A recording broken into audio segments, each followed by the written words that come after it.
Shrimad home remedies में आपका स्वागत है। और हम आपको बताएंगे कि महाभारत युद्ध में पांडवों को जिताने के लिए श्री कृष्ण ने क्या क्या छल किए थे। महाभारत में भगवान विष्णु के अवतार श्री कृष्ण को बहुत ही चतुर और सभी कलाओं का जानकार बताया गया है।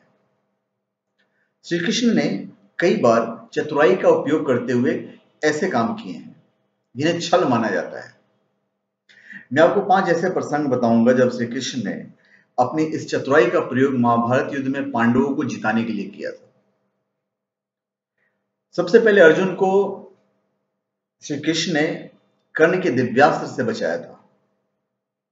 महाभारत युद्ध से पहले देवराज इंद्र को यह डर था कि उनका पुत्र अर्जुन कर्ण से जीत नहीं पाएगा जब तक कि कर्ण के पास कुंडल और कवच है। इसलिए इंद्र ने ब्राह्मण का वेश धारण करके कर्ण से उसके कुंडल और कवच दान में ले लिए। कर्ण के इस दानी स्वभाव से इंद्र प्रसन्न हुए और उन्होंने उसे एक दिव्यास्त्र दिया था। इंद्र ने कर्ण से कहा कि दिव्यास्त्र एक बार चल सकता है और जिस पर भी इसका उपयोग किया जाएगा वह इंसान हो या देवता बच नहीं पाएगा। कर्ण ने यह दिव्यास्त्र अर्जुन के लिए संभाल कर रखा था। कर्ण चाहता था कि इस दिव्यास्त्र से ही अर्जुन को युद्ध में पराजित करेगा। श्री कृष्ण ये बात जानते थे कि कर्ण के पास जब तक ये दिव्यास्त्र है पांडव कौरव को नहीं हरा सकते हैं और इस दिव्यास्त्र के रहते अर्जुन भी कर्ण का सामना नहीं कर पाएगा। इसलिए श्री कृष्ण महाभारत युद्ध में भीम के विशालकाय पुत्र घटोत्कच को ले आए। घटोत्कच के युद्ध में आते ही कौरव सेना में हाहाकार मच गया। कोई भी योद्धा घटोत्कच का सामना नहीं कर पा रहा था। तब दुर्योधन ने के कहने पर कर्ण ने इंद्र का दिया हुआ दिव्यास्त्र प्रयोग किया और घटोत्कच को मार दिया। इस प्रकार श्री कृष्ण ने कर्ण के दिव्यास्त्र का उपयोग करवा दिया और अर्जुन को बचा लिया। दूसरी दफा श्री कृष्ण की चतुराई से दुर्योधन की जांग लोहे की नहीं बन पाई। महाभारत युद्ध के समय गांधारी ने अपने पुत्र दुर्योधन को पूरी तरह नग्न अवस्था में बुलवाया था। माता की आज्ञा का पालन करने के लिए दुर्योधन भी नग्न अवस्था में ही जा रहा था। तब श्री कृष्ण दुर्योधन को नग्न देखकर हंसने लगे। श्री कृष्ण ने दुर्योधन से कहा कि इस अवस्था में माता के सामने जाओगे तो तुम्हें शर्म नहीं आएगी। यह बात दुर्योधन ने अपने पेट के नीचे जांग वाले हिस्से पर केले का पत्ता लपेट लिया। यह सुनने के बाद इसी अवस्था में गांधारी के सामने पहुंच गया। गांधारी ने अपनी आंखें पट्टी खोली और खोलकर दुर्योधन के शरीर पर दिव्य दृष्टि डाली। इस दिव्य दृष्टि के प्रभाव से दुर्योधन के जांग के अलावा पूरा शरीर लोहे के समान हो गया। जांग लोहे की तरह इसलिए नहीं हुई क्योंकि दुर्योधन ने जांग पर केले का पत्ता लपेट लिया था। श्री कृष्ण जानते थे कि यदि गांधारी ने नग्न दुर्योधन पर दिव्य दृष्टि डाल दी तो उसका पूरा शरीर लोहे के समान हो जाएगा। इसके बाद कोई भी दुर्योधन को पराजित नहीं कर पाएगा। श्री कृष्ण ने चतुराई से दुर्योधन की जांग को केले के पत्ते से ढकवा दिया था।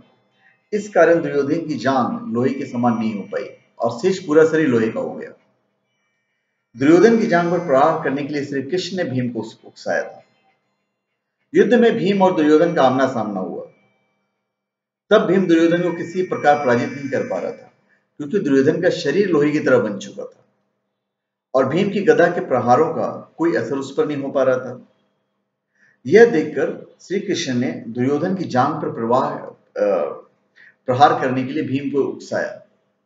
इसके बाद भीम ने दुर्योधन की जांग पर प्रहार किया जिससे दुर्योधन घायल हो गया। सिर्फ दुर्योधन की जांग ही लोहे की तरह नहीं बन पाई थी।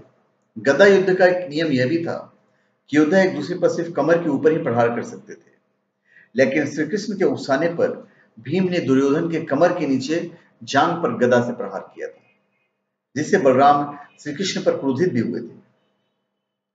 फिर चौथी दफा जयद्रथ को चतुराई से लेकर आए अर्जुन के सामने।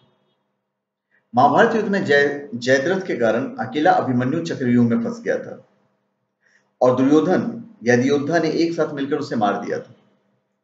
जब ये बात अर्जुन को पता चली तो उसने प्रतिज्ञा कर ली थी कि अगले दिन सूर्यास्त से पहले जयद्रथ का वध कर दूंगा। यदि ऐसा नहीं हुआ तो स्वयं अग्नि समाधि ले लूंगा।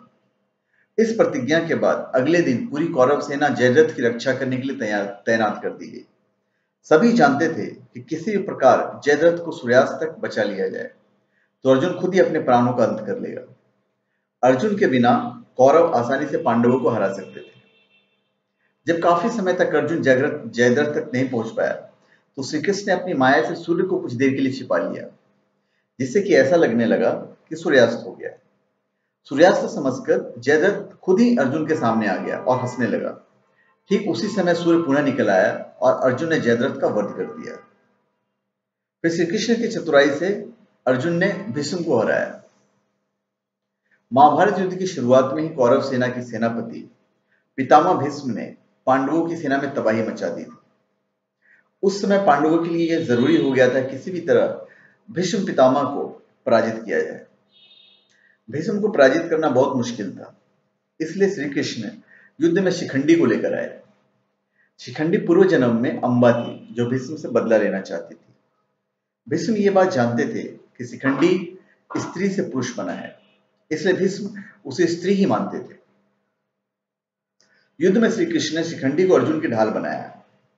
शिखंडी को सामने देखकर भीष्म ने शस्त्र रख दिए, क्योंकि वे किसी भी स्त्री के सामने शस्त्र नहीं उठा सकते थे। इसका फायदा उठाकर अर्जुन ने शिखंडी के पीछे से भीष्म पर बाणों की बारिश कर दी और भीष्म को मृत्यु शैया पर पहुंचा दिया। तो धन्यवाद। आप हमारे चैनल पर सब्सक्राइब करें और अपनी कमेंट दीजिए। धन्यवाद।